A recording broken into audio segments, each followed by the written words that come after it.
Guys, what happened to Pleakley? I did a review last week of the new live-action Lilo and Stitch movie. I thought it was better than I expected it to be, but I would always rather watch the animated one. And to be honest, there is a big controversial topic that is swirling around this film, and that is the absolute decimation of my boy Pleakley from the original film and the Stitch TV series. I think Disney has really betrayed itself here and almost puts itself across as being fearful of its own past. I mean, there were many things about this live action remake that completely changed and derailed the original film, but personally, I think the Pleakley one is the biggest issue. So strap yourselves in because I want to explain to you how Disney sold out one of its funniest characters of all time. What's up guys, Mike here. For more content like this, make sure you hit the subscribe button now. Okay, so why is there all this fuss about a one-eyed green alien monster type creature? No, I'm not talking about Mike Wazowski, another technically Disney character from the Pixar movie Monsters Inc. I'm talking about this guy, Pleakley from Lilo and Stitch. Pleakley's storyline in the original was that he was an alien scientist that specialized in Earth, and he went down with Jumba to go and find Stitch. And this is honestly the main personality trait of Pleakley. He dressed as a woman.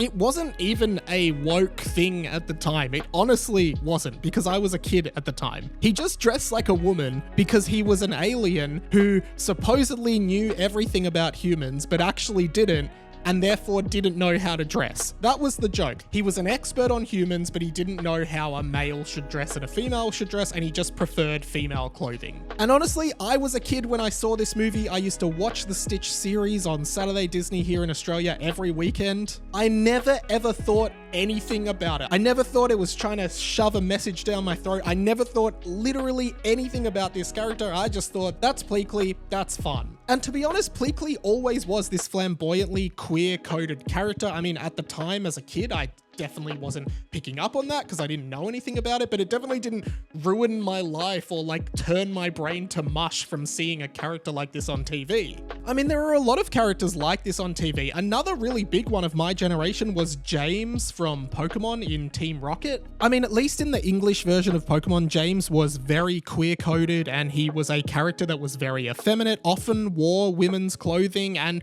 I never thought anything of it as a kid. I just thought, oh yeah, that's James. So in the live action movie, one of my key criticisms and one of the big criticisms that is going around is that they completely stripped Pleakley of this clothing. There was no pun intended there, but they basically just made Pleakley a generic guy who was maybe a little bit eccentric, but they took all of those qualities of his character out. The director of the movie has gone on record now saying that he really tried to get Pleakley being in drag over the line, but I guess implies that Disney was not okay with that. To which my response is, dude, you're the director. Come on, man, you are the director. It's your vision for this movie. I think Disney takes a huge step backwards by omitting this part of the character because they're kind of succumbing to pressure now from a lot of conservative groups that it is not okay to show a character in drag, when literally 20 years ago, they did it in this movie. And maybe you could argue it's just one of the other things about the movie that got omitted. I mean, Gantu, who is the major villain in the movie, is not there at all. They claim that he did not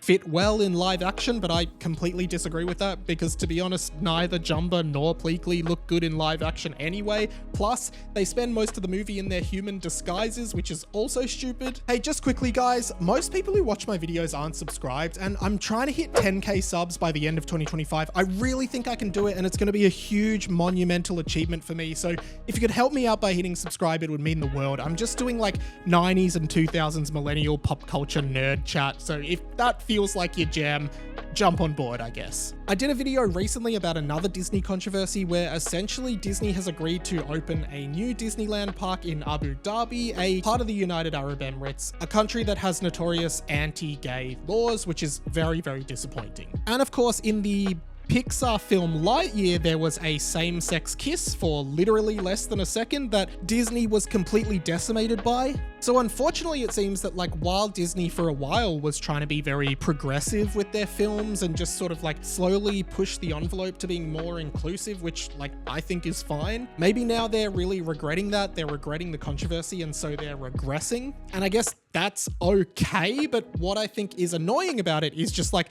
completely degrading this character into something it's not. Like, as I said, Pleakley was never a character that was supposed to push any kind of political agenda. It was never that. But Disney must have known if they just did Pleakley the way he was, they would be accused of doing this kind of thing. And they're like, we could do without that criticism. That criticism's going to be really annoying and it's going to cause controversy and it's going to bring our share price down and all we care about is money. So instead they play it safe and you end up with a director who's like, well, I tried really hard, even though like you're the director. As I said, it would ultimately come down to you. And if you really cared, you probably would have said to Disney, no, we're doing it like this. I think it's disappointing because I really like the character of Pleakley. I think he's so funny and so entertaining and just such a happy-go-lucky character that I remember really fondly, particularly from the Lilo and Stitch TV show back in the day.